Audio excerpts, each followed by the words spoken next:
जब आपका उद्देश्य ब्रह्मांड का महानायक बनने का हो तो आपकी महत्वाकांक्षाएं भी बड़ी होनी चाहिए। ये बात नील पर सटीक बैठती है। मानो कोई छोटा रास्ता या लक्ष्य नील के लिए बड़ा ही ना हो। उसने हमेशा बड़ी महत्वाकांक्षा रखते हुए कठिन परिश्रम से हर बार खुद को साबित किया है। इस बार भी जब सभी योद्धा 7वें स्तर की लाश पर कब्जा कर रहे थे तो कई सूर्यमंडल योद्धा नील को देखने लगे, किंतु इससे पहले कि कोई उससे कुछ कह पाता, नील ने खुद ही कहा, मैं आप लोगों के साथ ऊपर जाऊंगा। वहीं नील की बात सुनकर पवन सम्राट ने हंसते हुए कहा, पार्थ की आत्मा पहले से ही हरित आत्मा क्षेत्र के करीब है। वो हम बूढ़ों से कहीं ज्यादा ताकतवर है। बेशक वो ऊपर जाने की योग्य है। इसके बाद नील ने सूर्यमंडल विशेषज्ञों का अनुसरण किया और आत्मा शुद्धिकरण प्रकाश से बचते हुए ऊपर चढ़ना जारी रखा। जहां तक राजकुमारी श्रुतिका, राजकुमार योगेश और बाकी लोगों का सवाल है, वो पहले ही लाशों पर कब्जा कर चुके थे और उनकी आत्माएं लाशों में गहराई से विलीन हो चुकी थी। हालांकि आत्मा शुद्धिकरण प्रकाश आत्मा को निशाना बनाता है, लेकिन जिनके पास पहले से ही एक भौतिक शरीर है उनको वो कोई नुकसान नहीं पहुंचाएगा। इसलिए उन्होंने आत्मा शुद्धिकरण प्रकाश से बिल्कुल भी परहेज नहीं किया और वो बिना किसी जल्दबाजी के सीढ़ियां चढ़ने लगे। 8वां स्तर, 9वां स्तर, 10वां स्तर। ऊपर बढ़ते रहने पर ताबूतों की संख्या लगातार कम होती जा रही थी। साथ ही ताबूतों में मौजूद लाशों का साधना स्तर भी बढ़ता जा रहा था। 10वें स्तर के शुरू होते ही ताबूतों में मौजूद लाशें सूर्यमंडल की हो चुकी थी।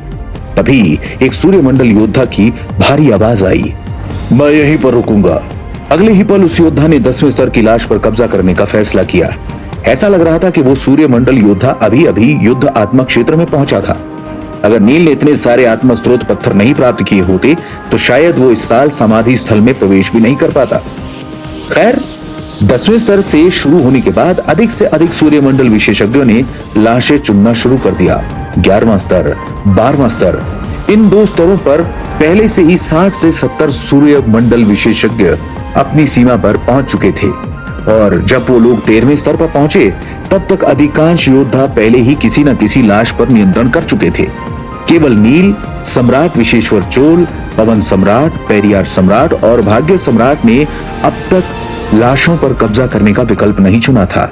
उन पांचों ने अपनी नजरें 13वें स्तर पर गड़ा रखी थी। 13वां स्तर सीढ़ियों का सबसे ऊंचा स्तर था, इसलिए वहां पहुंचने के बाद नील और चारों सम्राटों को अब आत्मा शुद्धिकरण प्रकाश से बचने की आवश्यकता नहीं थी। 13वें स्तर के ऊपर एक खुला गोलाकार मंच था।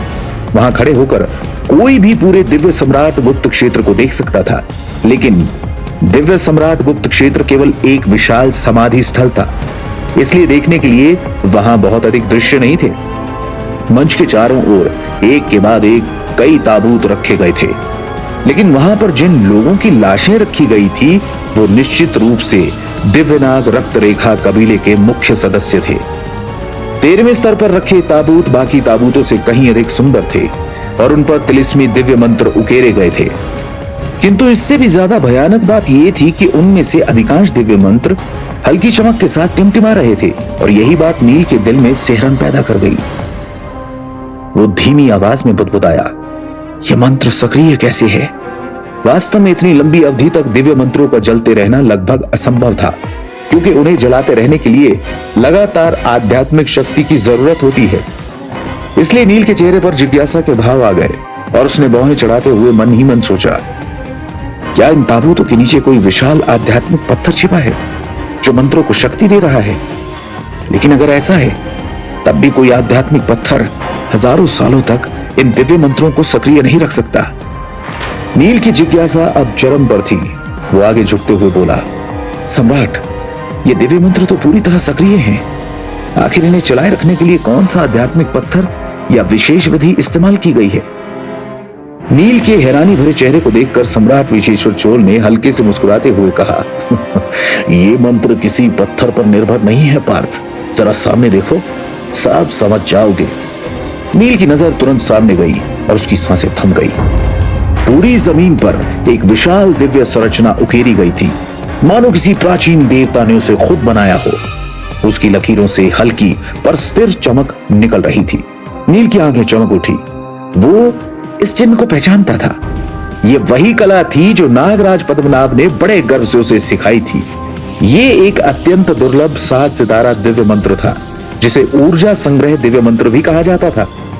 ये मंत्र वातावरण में बिखरी ऊर्जा को लगातार खींचकर उसे आध्यात्मिक शक्ति में बदल देता था। यही शक्ति ताबूतों पर उकेरे दिव्य मंत्रों में प्रवाहित हो रही थी, जिससे वो अब भी सक्रिय बने हुए थे। लेकिन नील के मन में एक और शंका उठी और उसने पूछा, हालांकि इन ताबूतों पर दिव्य मंत्र अंकित है, लेकिन फिर भी मुझे लगता है कि दिव्यनाग समुदाय के शीर्ष व्यक्तियों की ये लाशें बड़ी मुश्किल से इसमें रखी गई होंगी। इस बार सम्राट विशेश्वर चोल का चेहरा भी गंभीर हो गया और वो तुरंत बोले, तुम सही सोच रहे हो। 13वें स्तर पर जो ताबूत है, उनके मालिक सूर्यमंडल के चरम पर पहुंच चुके थे। संभव है कि जीवित रहते हुए वो हमसे भी अधिक शक्तिशाली रहे हों। नील सुनकर चुपचाप रह गया। इतने शक्तिशाली अस्तित्वों की लाशों तक पहुंचना आसान नहीं था और सम्राट ने इस बात की पुष्टि भी कर दी थी।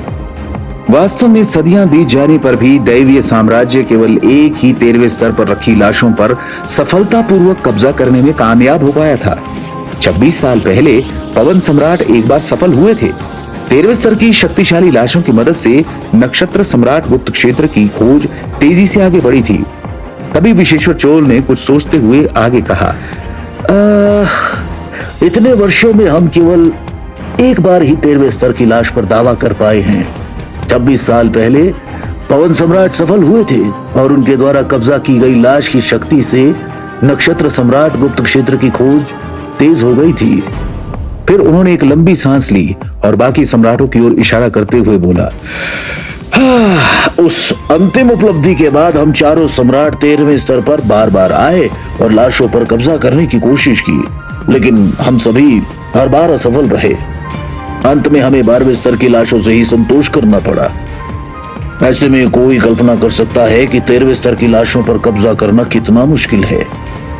सम्राट विशेश्वर चोल की बातों को सुनकर नील ने उत्सुकता से पूछा, किंतु सम्राट, वो मृत शरीर भले ही पहले शक्तिशाली रहे होंगे, लेकिन इस समय तो उन्हें नियंत्रित किया जा सकता है। आखिर इसमें परेशानी क्या है? नील के अनुसार भले ही वो लाशें अपने जीवन में सम्राट विशेश्वर चोल से ज्यादा ताकतवर थी, फिर भी उन्हें ज्यादा शक्तिशाली नहीं होना चाहिए था। आखिरकार सम्राट विशेश्वर चोल और बाकी सभी सम्राट भी सूर्यमंडल के चरम पर थे। वो तो इस दुनिया के संसाधन सीमित थे, वरना वो बहुत पहले ही ब्रह्मांड मंडल में प्रवेश कर चुके होते। खैर, नील की बातें सुनकर सम्राट विशेश्वर चोल के चेहरे पर एक कड़वी मुस्कान उभर आई और वो तुरंत बोले, इसका कारण बहुत सरल है बात, हमें उनके नाम याद नहीं रहते। इस स्पष्टीकरण से नील और भी ज्यादा हैरान हो गया और अगले ही क्षण उसने आश्चर्य जताते हुए पूछा, आखिर ये किस तरह का कारण हुआ? इस पर सम्राट विशेश्वर चोल ने शांति से कहा, 13वें स्तर की लाशें दिव्यनाग रक्त रेखा कबीले के सबसे महत्वपूर्ण व्यक्ति थे। वो दूसरों द्वारा अपनी लाशों का अपमान नहीं करवाना चाहते थे, इसलिए उन्होंने अपनी लाशों पर कब्जा करना बहुत कठिन बना दिया और इन्हीं कठिनाइयों में से एक का रहस्य उनके नाम में छुपा है। इसके बारे में आपको थोड़ी देर में समझ आ जाएगा। इस समय पेरियार सम्राट, भाग्य सम्राट और पवन सम्राट सभी मंच पर थे, जबकि बाकी सूर्यमंडल योद्धा उनके पीछे पीछे चल रहे थे। जल्द ही भाग्य सम्राट एक सफेद ताबूत के पास रुक गए। उस ताबूत के पास कई अज्ञात पौधे थे। ये पौधे हजारों सालों से बढ़ रहे थे, फिर भी वो एक इंसान जितने भी लंबे नहीं हो पाए थे। तभी भाग्य सम्राट ने भारी आवाज में कहा, नाम। ये सुनकर एक सूर्यमंडल विशेषज्ञ ने उत्तर दिया, इस लाश के मालिक का नाम श्वेत हिमनाग है। ये कभी दिव्यनाग रक्त रेखा कबीले की पवित्र भूमि का मुखिया हुआ करता था और 60,000 साल पहले इसकी मृत्यु हो गई थी। श्वेत हिमनाग, श्वेत हिमनाग। भाग्य सम्राट की चेतना ने लगातार इस नाम को दोहराया। ये देखकर नील और भी उत्सुक हो गया और मन ही मन सोचने लगा, इस लाश पर कब्जा करने के लिए उन्हें बार बार इस नाम को याद रखना पड़ रहा है। क्या ये नाम वाकई इतना महत्वपूर्ण है? नील को ये बिल्कुल समझ में नहीं आया। भाग्य सम्राट ने ये नाम बार बार दोहराया, फिर धीमे स्वर में कहा, मैं तैयार हूं, ताबूत खोलो। भाग्य सम्राट अभी भी आत्मा के रूप में थे, ऐसे में उनके लिए अपनी युद्ध आत्मा के साथ इस ताबूत को खोलना मुश्किल होगा। लेकिन यहाँ पर कई सूर्यमंडल विशेषज्ञ थे जिन्होंने पहले ही एक शरीर प्राप्त कर लिया था। हालांकि वो उनके अपने शरीर जितना उपयोगी नहीं था, फिर भी वो लोग उसकी लगभग 60 से 70% शक्ति प्रदर्शित कर सकते थे। इसके बाद कई सूर्यमंडल योद्धा आगे बढ़े और उस ताबूत के चारों ओर खड़े हो गए जिसमें श्वेत हिमनाग की लाश रखी थी। फिर उन्होंने ताबूत खोलने के लिए एक साथ काम किया। इस तरह के अस्तित्व वाले योद्धा की लाश को सुरक्षित रखने के लिए पूर्ण सुरक्षात्मक उपाय किए गए थे। इसलिए जैसे ही उन सूर्यमंडल विशेषज्ञों ने ताबूत को खोलने की कोशिश की तो वो ताबूत अचानक हिंसक रूप से कांपने लगा और उस पर बने दिव्य मंत्र बेतहाशा चमकने लगे। थोड़ी देर तक ताबूत के हिंसक रूप से कांपने के बाद सभी ने एक दिव्यनाग की भयंकर फुंकार सुनी। अगले ही पल उस ताबूत पर बने दिव्य मंत्र से आध्यात्मिक शक्ति से बने 7 से 8 छोटे दिव्यनाग प्रकट हुए और उन सूर्यमंडल विशेषज्ञों पर झपट पड़े। 6 सितारा दिव्य मंत्र हरित दिव्यनाग। उन छोटे दिव्यनागों को देखते ही नील की आंखें चमक उठी। 5 सितारा दिव्य मंत्र की शक्ति शुक्र मंडल के योद्धा का प्रतिरोध करने के लिए पर्याप्त थी, जबकि 6 सितारा दिव्य मंत्र की शक्ति सूर्यमंडल के विशेषज्ञ का भी प्रतिरोध करने में सक्षम थी।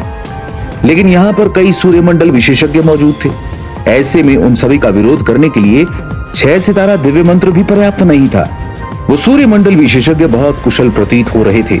छोटे दिव्य नागों के प्रकट होने के बाद उन्होंने तुरंत ताबूत खोलने का विचार छोड़ दिया। इसके बजाय वो तेजी से वहां से दूर जाने लगे, जिससे सभी छोटे दिव्य नाग पागलों की तरह उनका पीछा करने लगे। ठीक उसी समय कई और सूर्यमंडल विशेषज्ञ तेजी से ताबूत के पास पहुंचे और उन्होंने ताबूत पर बने 6 सितारा दिव्य मंत्र पर हमला करना शुरू कर दिया। उनके संयुक्त हमले के बीच 6 सितारा दिव्य मंत्र जल्दी ही बिखर गया और सभी छोटे दिव्य नाग भी गायब हो गए। किंतु शुरू से आखिर तक भाग्य सम्राट एक ही जगह पर खड़े थे और अभी भी चुपचाप श्वेत हिमनाग नाम का जाप कर रहे थे। उन्होंने अपने साथियों की दिव्यनाग के साथ हो रही झड़प पर कोई ध्यान नहीं दिया। इस पर नील ने मन ही मन सोचा, ऐसा लगता है कि यह नाम वास्तव में महत्वपूर्ण है। ताबूत की सतह पर बने रक्षात्मक दिव्य मंत्र को निष्क्रिय करने के बाद सभी सूर्यमंडल विशेषज्ञों ने एक बार फिर अपनी लाशों को नियंत्रित किया और धीरे धीरे ताबूत को खोलना शुरू कर दिया। उस ताबूत के अंदर एक अधेड़ उम्र का व्यक्ति लेटा हुआ था, जिसके सिर पर चांदी के बाल थे। वो अधेड़ उम्र का व्यक्ति श्वेत हिमनाग था। अपनी आंखें बंद करने के बाद भी हर कोई श्वेत हिमनाग की लाश से आने वाली शक्तिशाली आभा को महसूस कर सकता था, जो एक शासक का प्रतिनिधित्व कर रही थी। हालांकि इस तरह की आभा चारों सम्राटों के शरीर में भी मौजूद थी, लेकिन वो इस व्यक्ति जितनी भयानक नहीं थी। ऐसे में कल्पना की जा सकती है कि जब श्वेत हिमनाग जीवित रहा होगा तो वो निश्चित रूप से एक शीर्ष सूर्यमंडल विशेषज्ञ रहा होगा। शायद उसे इस विश्व का सबसे शक्तिशाली योद्धा भी माना जा सकता है। खैर, जब भाग्य सम्राट ने ताबूत में मौजूद चांदी के बालों वाले अधेड़ उम्र के व्यक्ति को देखा तो उनके चेहरे पर सावधानी के भाव दिखाई दिए। फिर उन्होंने अपना सिर घुमाकर बाकी तीनों सम्राटों की तरफ देखकर कुछ इशारा किया और अचानक ताबूत में कूद गए। जिस पल भाग्य सम्राट श्वेत हिमनाग की ओर बढ़े, वैसे ही उन्होंने अचानक अपना हाथ बढ़ाया और श्वेत हिमनाग की बाहों के बीच दबाव डाला। इस दबाव के साथ उस लाश ने अपना मुंह खोला और ऐसा होते ही भाग्य सम्राट की आत्मा उस लाश के मुंह में प्रवेश कर गई। तो क्या होगा आगे? क्या भाग्य सम्राट श्वेत हिमनाग की लाश पर कब्जा करने में कामयाब हो पाएंगे या फिर उनकी ये कोशिश हो जाएगी बेकार? आखिर उन लाशों के नामों का क्या रहस्य है? क्या नील सुलझा पाएगा ये गुत्थी?